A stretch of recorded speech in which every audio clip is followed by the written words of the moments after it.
पश्चिम बंगाल में ममता बनर्जी के हारते ही बांग्लादेश के करीब 17 करोड़ मुस्लिमों का नाम लेकर एक बहुत खतरनाक ऐलान किया गया है। ये खबर देखते ही भारत सरकार चौकन्नी हो गई है। भारत के लोगों को जब इस खबर के बारे में पता चलेगा तो वो भी डर जाएंगे।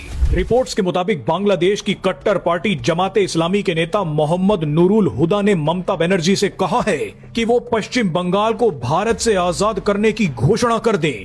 मोहम्मद नूरुल हुदा ने ममता बनर्जी से कहा है कि इस्तीफा मत दो, दिल्ली के खिलाफ युद्ध की घोषणा कर दो। आप ऐसा करोगी तो बांग्लादेश के 17 करोड़ मुस्लिम आपके समर्थन में खड़े होंगे।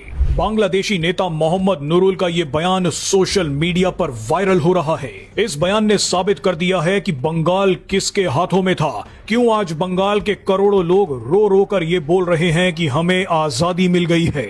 आपको जानकारी के लिए बता दें कि कुछ महीनों पहले बांग्लादेश में हुए चुनावों में जमाते इस्लामी ज्यादातर उन इलाकों में जीती थी जो बंगाल से लगे हुए हैं, यानी ये जिहादी भारत की सीमा के पास ही बैठे हैं। बहरहाल बांग्लादेश का ये बयान आप भारत में बैठे उन वामपंथी और लिबरल मानसिक रोगियों को जरूर दिखाइए जो ममता बनर्जी के हारने पर आंसू बहा रहे हैं। अभी तक बंगाल की जो बर्बादी हुई है उसमें ये लोग भी भागीदार हैं।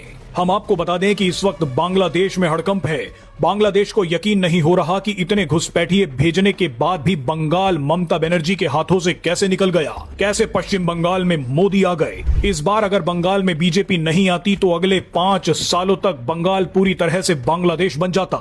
लेकिन अब ऐसा नहीं होता देख बांग्लादेश के नेता अब शायद ये बोलना चाहते हैं कि ममता दीदी घबराने की जरूरत नहीं है, भारत के खिलाफ जंग छेड़ दो, बांग्लादेश के 17 करोड़ मुस्लिम आपके साथ हैं। आपको याद होगा कि जब बांग्लादेश पर एग्जिट पोल आए थे तब भी एक बांग्लादेशी नेता अख्तर हुसैन ने कहा था कि भारत के पश्चिम बंगाल में अगर बीजेपी की सरकार बन गई तो हम बहुत बुरे फंस जाएंगे।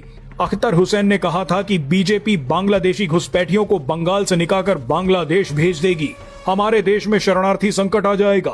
बहरहाल आपको जाते जाते एक और चीज बता दें कि बंगाल में बीजेपी के आते ही पाकिस्तान के कुख्यात गृह मंत्री सैयद मोहसिन रजा नकवी 9 मेंबर डेलीगेशन के साथ बांग्लादेश पहुंच रहे हैं। पिछले 2 सालों में आईएसआई ने बांग्लादेश में जो नेटवर्क बनाया था वो बीजेपी के बंगाल में आने से चौपट हो सकता है। इसीलिए पाकिस्तान के 9 अधिकारी 8 मई को बांग्लादेश पहुंच रहे हैं।